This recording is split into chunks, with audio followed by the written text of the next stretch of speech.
मेरा रंग दे बसंती चोला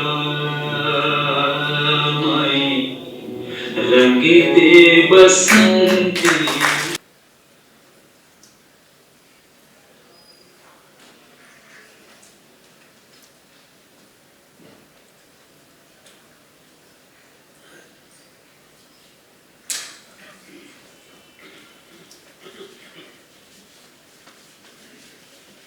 धन्यवाद साथियों। तो लीजिए प्रस्तुत है नाटक गगन गमामा बाजियो।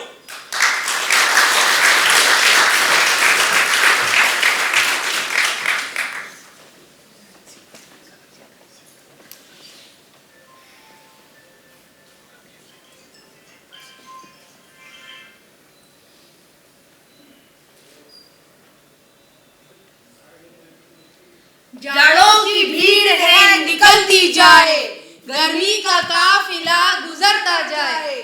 बारिश की छींट के जुलूसों के संग पतझड़ का कारवां तिलकता जाए।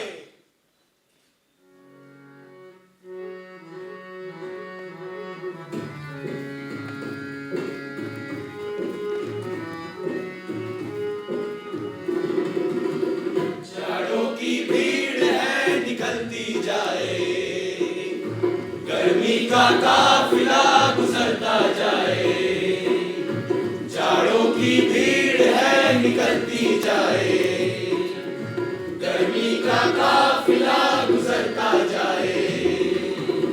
बारिश की छींट के जुलूसों के संग पतझड़ का कारवां तिलकता जाए।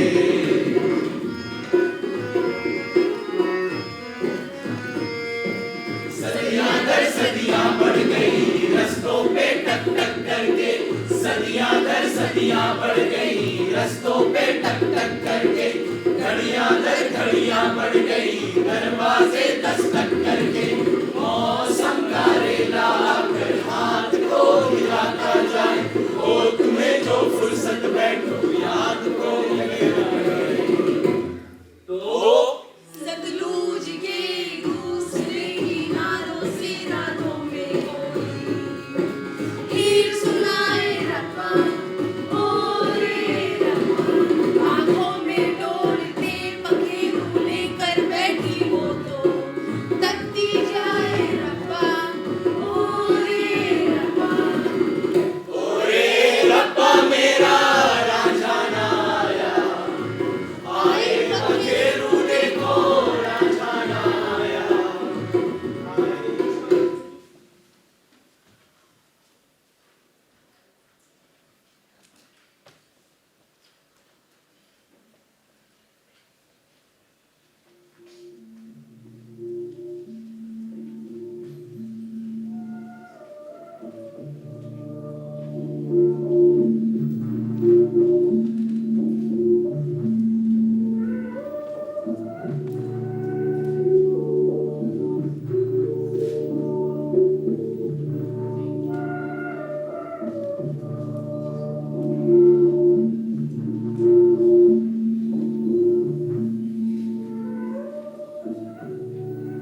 दत्त साहब, पहचाना? जी मैंने पहचाना नहीं। ध्यान से देखिए, शायद कुछ याद आ जाए। कुछ याद नहीं आता। दरअसल बातें पुरानी हो चली हैं, बातों के साथ इतिहास पुराना हो चला है, और इतिहास के साथ व्यक्ति पुराने हो चले हैं।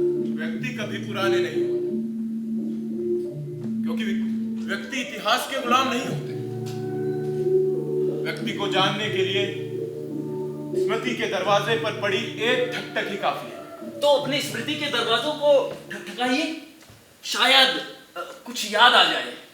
माफ करना भाई, एक तो कुछ याद नहीं आता और दूसरा शरीर में इतनी ताकत नहीं बची कि जरूरत से ज्यादा जोर डाल सकूं। तकलीफ होती है।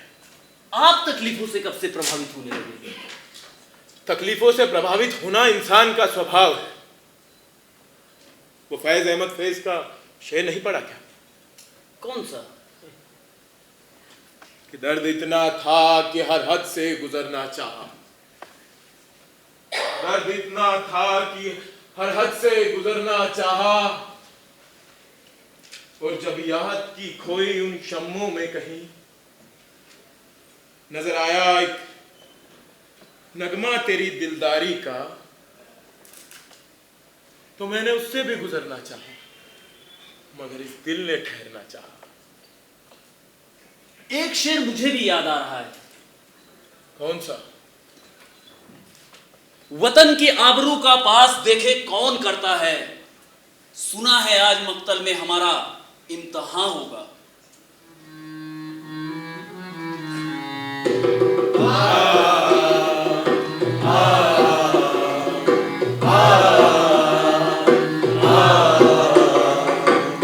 वतन की आबरू का पास देखे कौन करता है, सुना है आज मक्तल में हमारा इम्तिहान होगा।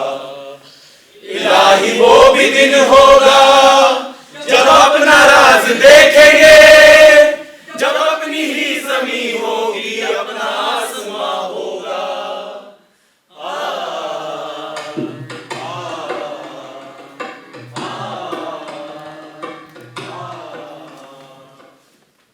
कौन हो तुम? ये गुमनाम शायर का शेर है।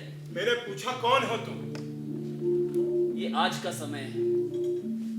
सफदरजंग अस्पताल दिल्ली की इस इमारत में आकर मुझे याद आ रहा है कि ये शेर आज से कई साल पहले जब्त कर लिया गया था, लाहौर में। तुम लाहौर में थे? मैं कानपुर में था, मैं पटना में था, मैं कलकत्ता में था, मैं इलाहाबाद में था, मैं सहारनपुर में था, मैं मेरठ में था, मैं दिल्ली में था, और मैं लाहौर में भी था। किस वक्त की बात कर रहे हो तुम? 1919 की 13 अप्रैल की, जिस दिन हिंदुस्तान के इतिहास में सबसे खूनी बैसाखी मनी थी, जिस दिन बाप चीखा था, जिस दिन बच्चा चिल्लाया था, और जिस दिन लाहौर के लायलपुर जिले के गांव बंगा में अपनी कटी हुई फसल को देखकर एक मां बिफर कर बोली थी, ब्रिटिश एम्पायर को हम जड़ से उखाड़ के फेंक देंगे।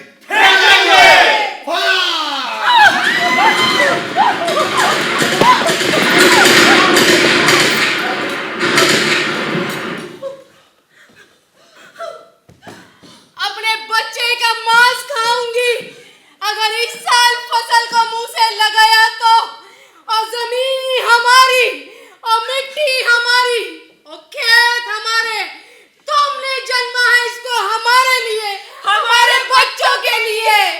इसमें जिंदगी है हमारे बच्चों की, इसमें सांसें हैं हमारे बच्चों की। आज ये सांसें एक साथ मिलकर आसमां गुजा देती, आज ये सांसें एक साथ मिलकर धरती हिला देती, आज ये सांसें एक साथ मिलकर नाले बहा देती। अगर इन सांसों को जिंदा रहने का मौका मिला होता, आज हिंदुस्तान की लाखों करोड़ों माएं मेरे साथ वाहे गुरुजी की नगरी अमृतसर की ओर निगाहें करके बैठी होंगी, जहां कटी है हमारी फसल, जहाँ उजले हैं हमारे खेत, जहाँ वीरान हुई है हमारी बैसाखी, और चलिया के बाग में जहाँ की मिट्टी को सुबह मेरे मुल्क के बच्चों के खून से रिस रिस कर रंग दिया गया। और गांधी हमारे महात्मा, करते हैं हम अपने बचे हुए बच्चों को तुम्हारे सुपुर्द, फेंकते हैं इनकी नन्ही धड़कनों को तुम्हारी गोद में। ले जाओ इनको और बता दो उन दूर के सौदागरों को कि आज के बाद पंजाब की हर बैसाखी का मिजाज कुछ और ही होगा। जनरल डायर मुर्दाबाद, मुर्दाबाद मुर्दाबाद जनरल डायर मुर्दाबाद, मुर्दाबाद मुर्दाबाद। इनकलाब जिंदाबाद जिंदाबाद जिंदाबाद। इनकलाब जिंदाबाद जिंदाबाद जिंदाबाद।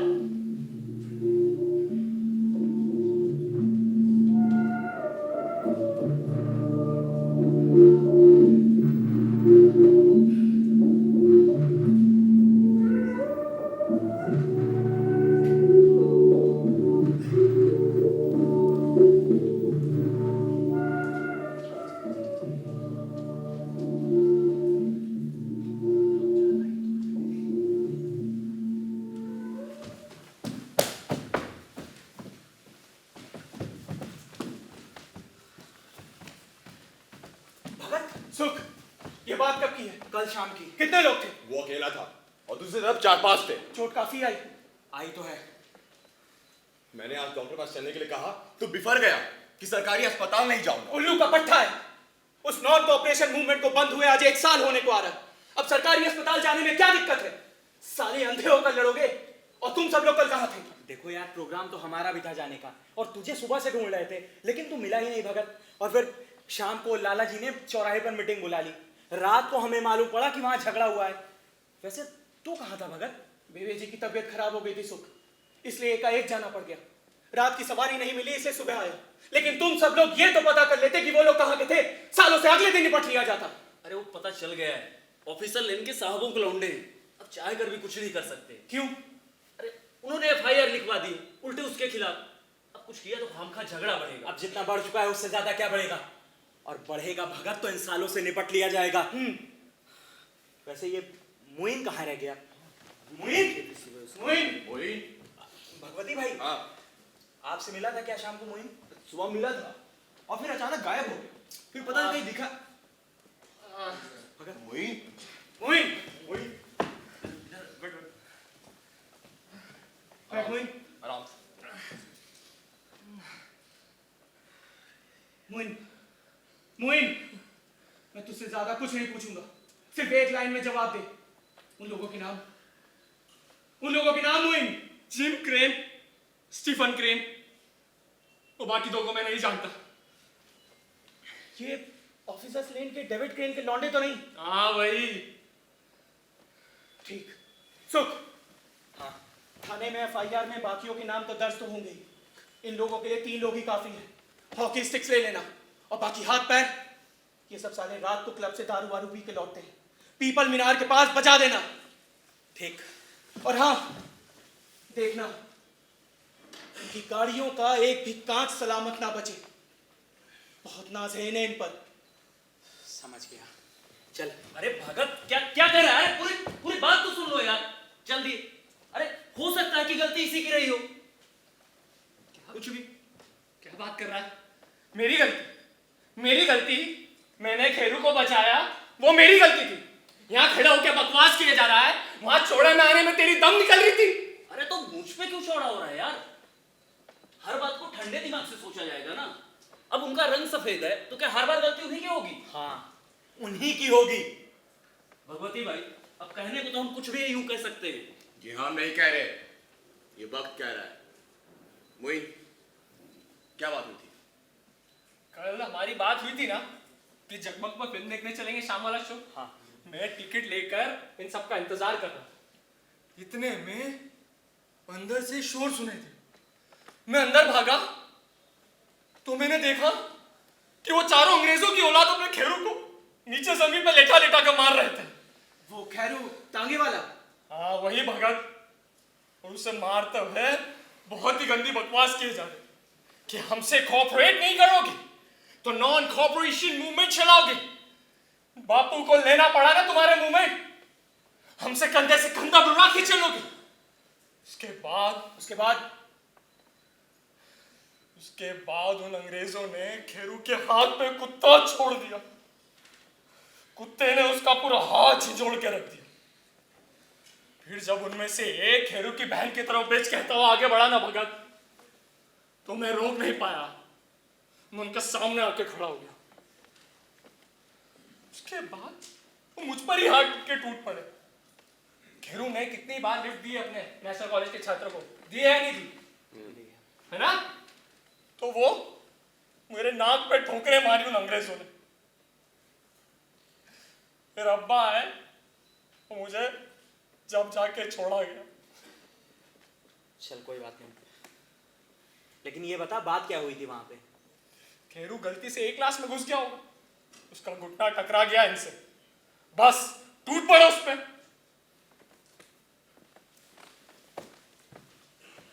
अब बोल भाई, गलती किसकी थी? अब इसके हिसाब से तो गलती उन्हीं की लग रही है। आजकल गलतियों का हिसाब किताब बहुत रखने लग गया है तू। चल कोई बात नहीं मोइन, अब जो हो गया सो हो गया। तू चल आराम कर, अब जो आगे होगा वो हम लोग समझ लेंगे। और इस तरह मुंह भी सोचने की जरूरत नहीं है। हंस, जा पानी पी और आराम कर।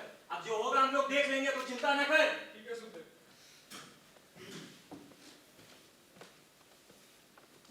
अरे लेकिन भगत, एक बात तो रही गई यार। क्या? अरे फिल्म वाली बात। बोलो, चलते हो आज? हो जाए।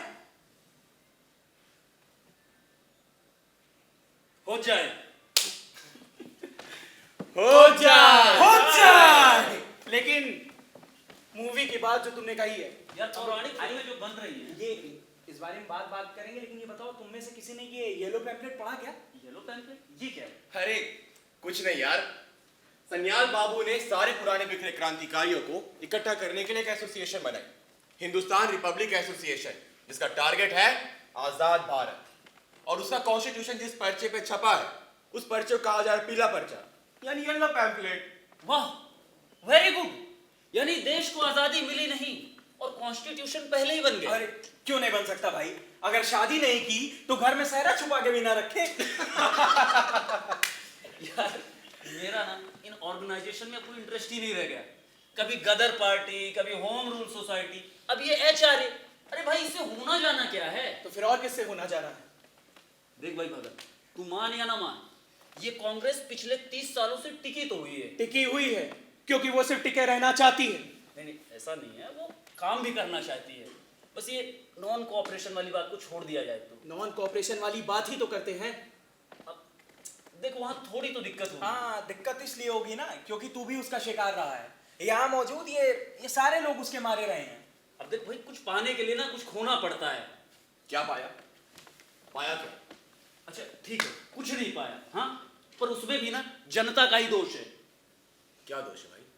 अरे भाई, उस मूवमेंट की कुछ शर्तें थी, वो तोड़ी गई और उस बंदे ने मूवमेंट वापस ले लिया। हाँ, चौरी चौरा की पुलिस ने निहत्ती भीड़ पर गोली चलाई, 2500 लोग मारे गए और भीड़ ने थाने में आग लगा दी। अरे तो थाने में आग लगाने की क्या जरूरत थी? अच्छा, तो थाने के बाहर मत्था टेक कर आगे निकल जाते। ये क्या कांग्रेसी साइड पढ़कर आया मार्कन त्रिवेदी फिजूल बात कर रहा है। अरे तू फिजूल इल्जाम मत लगा भाई, मैं भी तुम लोगों के साथ उस मूवमेंट में कूदा था। हाँ, कूदा था, जो कि बाप ICS और बेटे के पास करने के लिए कुछ नहीं, तो सोचा चलो एडवेंचर ही कर लेते हैं। तहजीब से बात कर तू सुखदेव, अपनी अपनी बात रखने का सबको हक है। और मैं आज भी कहता हूं कि इस गांधी नाम के बंदे में कुछ तो बात है। हाँ, बात तो है। मुल्क के 12-12, 13-13 साल के मासूम बच्चे जिस इंसान के लिए इस कच्ची उम्र में सड़कों पर आ जाएं, उसमें बात तो होगी। क्या जोश था सब में कि आंदोलन करेंगे। गांधी जी ने कहा है कि इन गोरों की पढ़ाई नहीं चाहिए, स्कूल छोड़ दो। बस्ते नाली में फेंक कर बच्चे तैयार, कॉपी पेंसिल किताबों में आग लगाकर बच्चे तैयार। इन छोटे छोटे हाथों से पर्चे बांटे थे, तख्तियां उठाई थी। फिर एक दिन अचानक सुबह पता चलता है कि आंदोलन वापस ले लिया गया है। बच्चे मुंह बाए ताक रहे हैं आसमान की तरफ। सरकारी स्कूल के गेट उनके लिए बंद, सरकारी कॉलेजों में दाखिला उनका मुमकिन नहीं। कहां जाएं, क्या करें, किससे फरियाद करें? कोई सुनने वाला नहीं, कोई पूछने वाला नहीं। याद है तुझे वो दिन? हाँ, याद है मुझे। मैं तब भी इतना परेशान नहीं हुआ था। क्या बोल रहा है? अबे तू परेशान नहीं हुआ था? अबे कुत्तों की तरह बिलबिलाते हुए आया था नारकली के होटल पर कि भाई मुझे बचा लो, भाई मुझे बचा लो, मेरा बाप मुझे जान से मार देगा, मेरी पढ़ाई कैसे जारी होगी? भूल गया? तहजीब से बात कर तू सुखदेव। ओए चल ओए, चूल्हे ढीली हो गई थी तेरी। वो तो गनीमत मना लाला लाजपत राय का कि वक्त रहते ये नेशनल कॉलेज खुलवा दिया हम जैसों के लिए, वरना हाथ में कटोरा लेकर ना दर की ठोकरें खा रहा होता। अरे दर की ठोकरें खाए मेरी जूती। तुम जैसों को 50 को ना अपने घर पे नौकरी रख सकता हूँ। चाहिए क्या किसी को तुम में से? चाहिए नौकरी? साले नौकरी देगा हमको? साले एडवेंचर के लिए क्रांति करते हो, ऊपर से मजाक उड़ाते हो हमारी भावनाओं का। साले चौरी चौरा के सिपाहियों का मरना तुझे याद है, लेकिन उनका ही जिनकी गोली से मारे गए। और जलियांवाला कांड को तू भूल गया। तू उसको इसलिए याद नहीं रखेगा क्योंकि उनमें तेरा बाप, तेरा भाई है, तेरी बहन नहीं थे। This is too much Bhagwati भाई, दिस इज टू मच।